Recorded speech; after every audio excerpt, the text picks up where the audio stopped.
Hi, my name is Kristen Dawson, and I will be introducing you to screening, brief intervention, and referral to treatment for adolescents. I have no commercial financial relationships to disclose.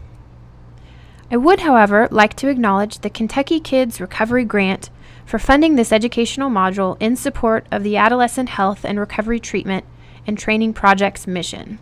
AHEART aims to provide Kentucky youth with evidence-based substance abuse treatments and train providers on best practices in adolescent substance abuse treatment. Although there are a number of validated adolescent substance use screening tools available, few providers routinely screen for alcohol, tobacco, and illicit drug use in a systematic way. So there's a need for additional training in the clinical use of these screening instruments. That's why today I hope to convince you that routine screening for substance use among adolescent patients is something we should all be doing. I'll also introduce two screening instruments that can be utilized in the evidence-based model of screening, brief intervention, and referral to treatment. And finally, I'll introduce the 3 steps involved in SBIRT. The ideal outcome from this module is for you to begin implementation of SBIRT in your clinical practice, and for providers to intervene early when substance use is identified within their adolescent patients. All right, let's get started. I'm going to ask you to imagine for just a moment that you have a very serious medical condition. And although this condition puts you at significant risk for pain, poor quality of life, and premature death, there are multiple effective, evidence-based treatments for it. Unfortunately for you, though, only about 11% of people living in your country receive that specialty treatment. That seems outrageous, right? Only 1 in 10 get the treatment? You may be tempted to think that I'm referring to a developing country. The truth is that here in the United States, 19.3 million people go without the treatment that they need to treat alcohol or illicit drug abuse and dependence. Nearly all of those folks, 95% of them at least, report that they don't believe that they need any treatment for substance misuse. So how do you get patients to accept a treatment they don't even think that they need? Experts in the field of substance abuse recommend a major change in our tactics. That means a huge public health push towards primary prevention of substance abuse and interventions targeting the very earliest stages of illness. We need to attack this problem at the front end rather than pouring resources solely on the back end.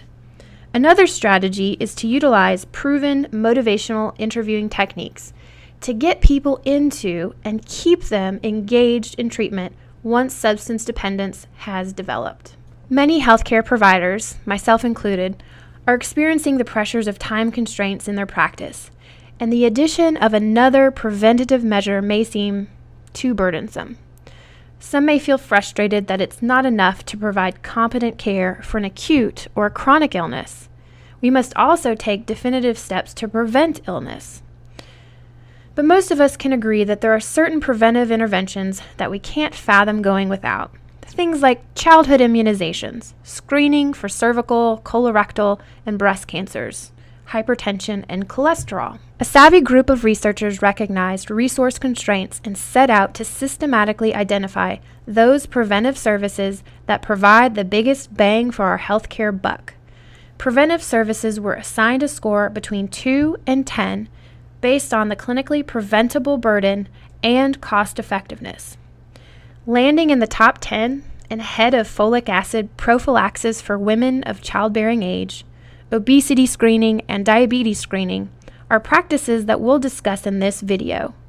Tobacco use screening and brief intervention, as well as problem drinking, screening, and brief counseling, ranked at the very top of the list.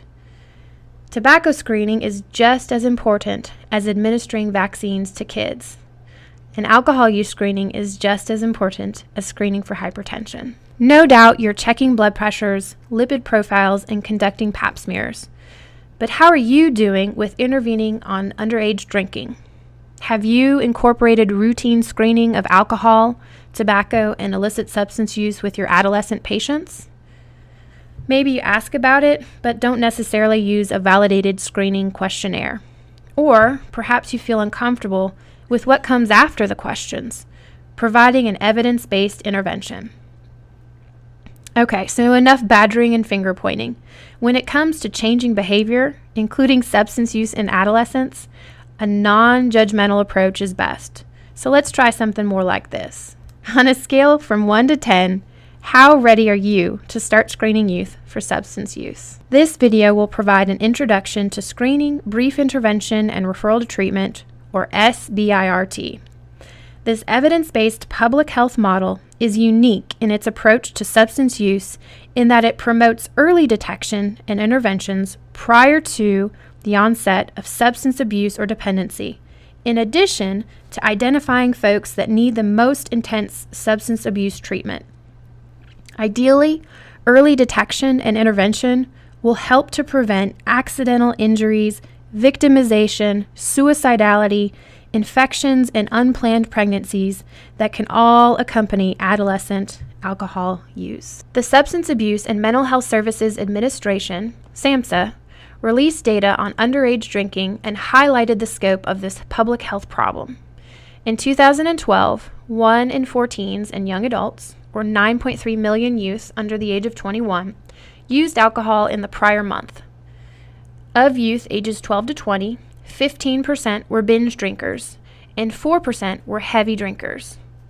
And that's a problem, because in the long term, drinking in adolescence increases the risk of alcohol dependence as an adult. And it also results in structural and functional brain changes. More immediate consequences can include accidents. In fact, if you work in an ED, you may have treated one of the 188,000 youth who sought treatment for an alcohol-related injury. 1 out of every 5 of those alcohol-related ER visits led to hospitalization, transfer to another healthcare facility, or death. And not surprisingly, the combination of alcohol use with other drugs results in more serious outcomes than alcohol alone. Certainly, EMTs, emergency room providers, and trauma surgeons, among others, have seen firsthand the tragic aftermath of substance-related injuries and have wondered how the tragedy could have been prevented. An approach that intervenes early makes sense to us now, but this approach is a shift from previous work in the field of substance abuse. After all, kids don't go from drinking a baby bottle to hitting the bottle overnight. There are multiple opportunities for savvy professionals to intervene and avert a poor outcome. As the name implies, SBIRT involves 3 steps: screening, brief intervention, and referral to treatment. The first step, screening, helps providers clue in to whether or not problem substance use exists. For any given risk factor, I like to risk stratify patients into a green, yellow, or red category. The very lowest risk patients are in the green category, and they're encouraged to continue their current health-related behaviors. Those in the yellow are in a cautionary group that may require further education and possibly motivational interviewing techniques to bring them back into the green. And finally, the red category patients are high risk, and they're going to require some further action. So for substance use, we can consider patients who abstain from illicit substances or alcohol altogether at no or low risk. They're in the green category. Our screening measure and follow-up questions will help to determine if a patient who does consume alcohol or another substance is at a moderate risk, moderate to high risk, or a severe risk of dependence. Lowest risk patients are a green light. They're free to exit the encounter with minimal preventive measures. A yellow light patient may benefit from a brief intervention to reduce their use down to low risk levels, while red light patients will require the practitioner to provide a brief intervention and a referral to specialty treatment. So let's start off by talking about screening options for a moment. If you have a deep and abiding love for acronyms, then you'll be a kid in a candy shop when it comes to substance use screening instruments. There's the audit, POSIT, CAGE, TWEAK, ASSIST, to name just a few. Although there are a lot of excellent options, today we're going to discuss the CRAFT. The CRAFT can identify adolescent alcohol and illicit substance users and is readily incorporated into an adolescent practice. So here it is, the CRAFT in all its glory. Number 1, have you ever ridden in a car driven by someone, including yourself, who was high or had been using alcohol or drugs? Number 2, do you ever use alcohol or drugs to relax, feel better about yourself, or fit in? Number 3, do you ever use alcohol or drugs when you're by yourself, alone? Number 4, Do you ever forget things you did while using alcohol or drugs? Number 5, do your family or friends ever tell you that you should cut down on your drinking or drug use? And number 6, have you ever gotten into trouble while you were using alcohol or drugs? Car, relax, alone, forget, friends, and trouble. Okay, so here's how to score the craft. Every yes is scored as 1 point. A score of 2 or higher identifies risk use with a sensitivity of 0.76 and a specificity of 0.94. It identifies any substance use disorder with a sensitivity of 0.8 and a specificity of 0.86, and it identifies dependence with a sensitivity of 0.92 and specificity of 0.8. It's important to remember that adolescents prefer to complete screening by paper or computer and are very likely to be truthful when answering substance use questions in that manner. The 6-question craft screen can become manageable with practice, but screening can be simplified even further thanks to the good folks at the National Institute on Alcohol Abuse and Alcoholism and the American Academy of Pediatrics. The NIAAA 2-question screen is valid in a primary care setting and involves asking adolescents if their friends drink and if they drink alcohol. First off, asking about a friend's use of alcohol can be a warm-up to the likely more uncomfortable topic of the patient's own use of alcohol. And furthermore, Brown and his colleagues found that having friends who drink strongly predicts the patient's future drinking levels. Secondly, when asking about a patient's drinking, ask about the frequency that they drink, as it's the best predictor of current risk for alcohol-related harm. All right, allow me to walk you through the NIAAA's quick tool for conducting alcohol SBIRT in youth. This user-friendly guide is available online.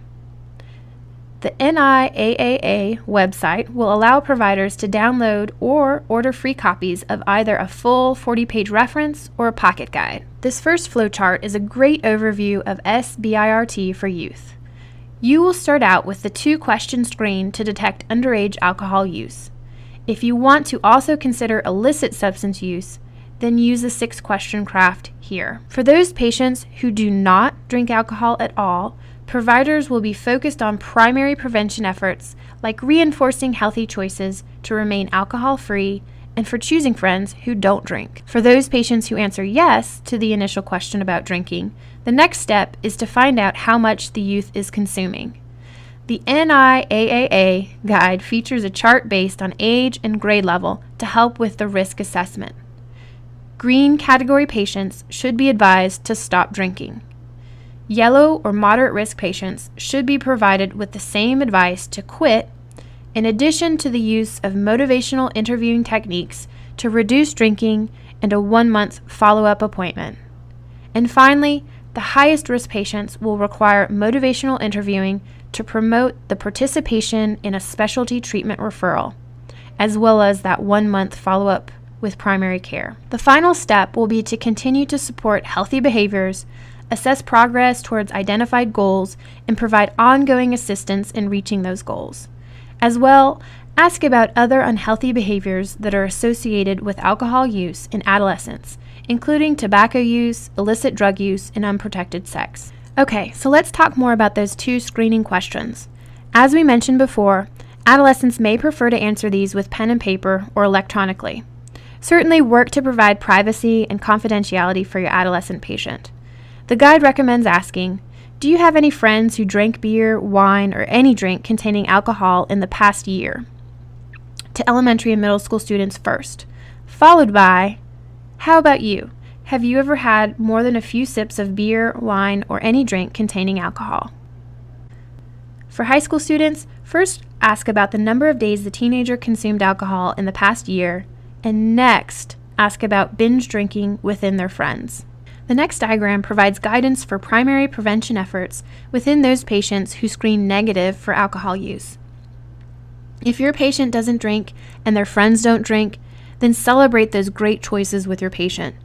You can also ask how your patient came to that decision and then provide additional reasons why abstaining is the healthy choice. For those patients who have friends that drink, remain non-judgmental and consider asking a little bit more about why they made their healthy decision. You can also prepare the patient for encounters with pressure from friends to drink, and offer them simple responses to use in those situations. No thanks, and I don't want to are sufficient. On the other hand, if you ask, you will certainly hear about patients who do drink alcohol.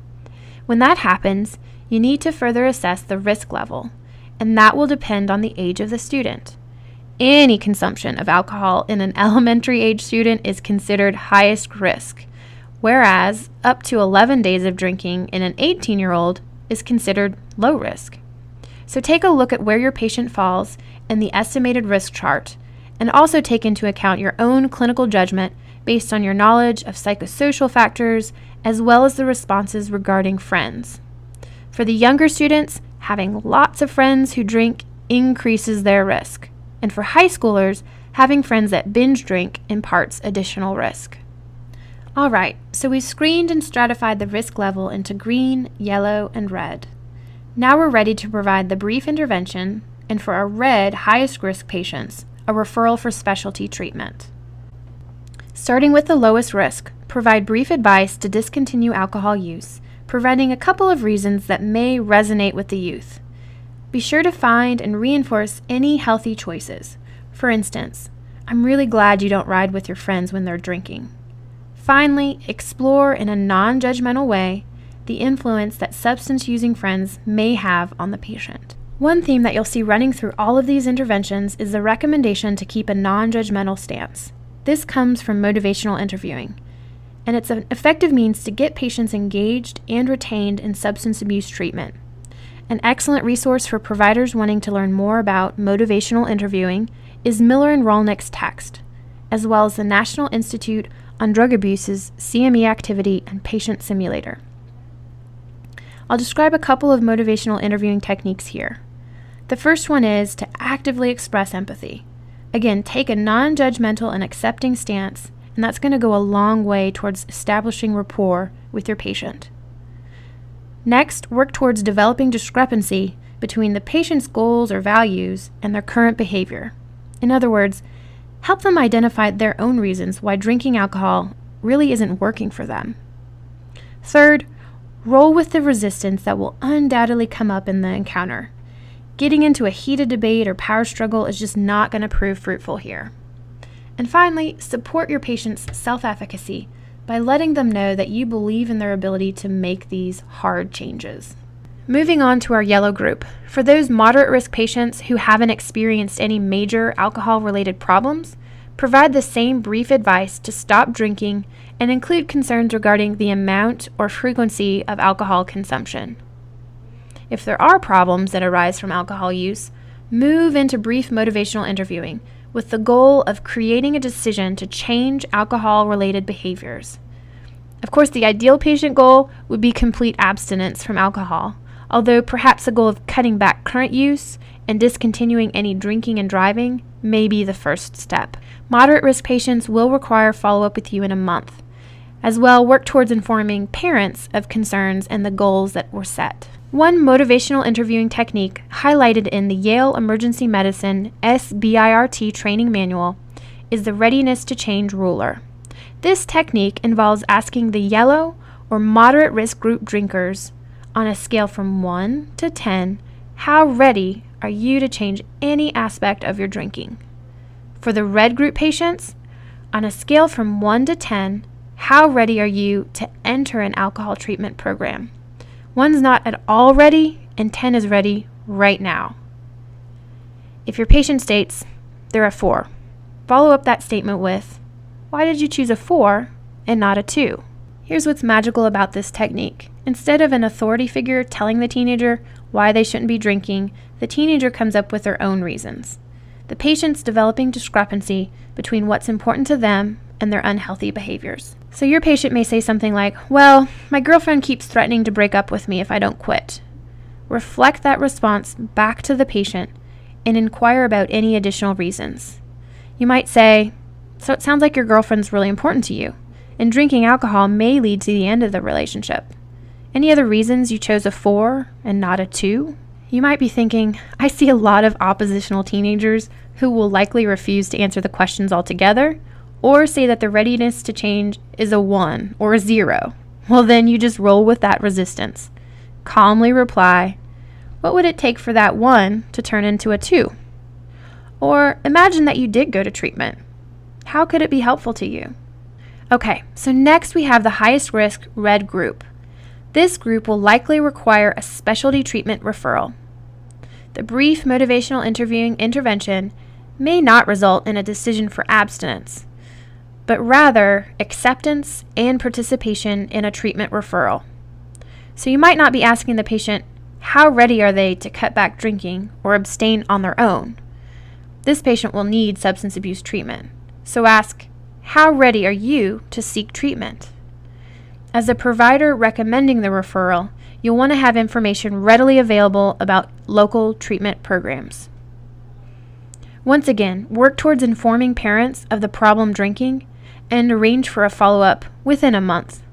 Certainly, the provision of an appropriate referral will be key to a successful intervention here, and providers must work to establish relationships with those referral sources. Okay, so follow-up appointments after implementing screening, brief intervention, and referral to treatment are going to include a check-in with the patient regarding their current alcohol use and problems. Of importance is asking about the specific goal that was set in the previous encounter and assessing the patient's success in meeting it. For those patients who had success, great. Celebrate with the patient and reinforce those healthy changes, realizing that re-screening is going to be very important for those patients. You may also consider new goals that build on the previous successes. For patients who are unable to reach their goal, revisit the risk assessment and let your patient know that change is really difficult and it's normal to have challenges. Find and praise any small success that they have achieved.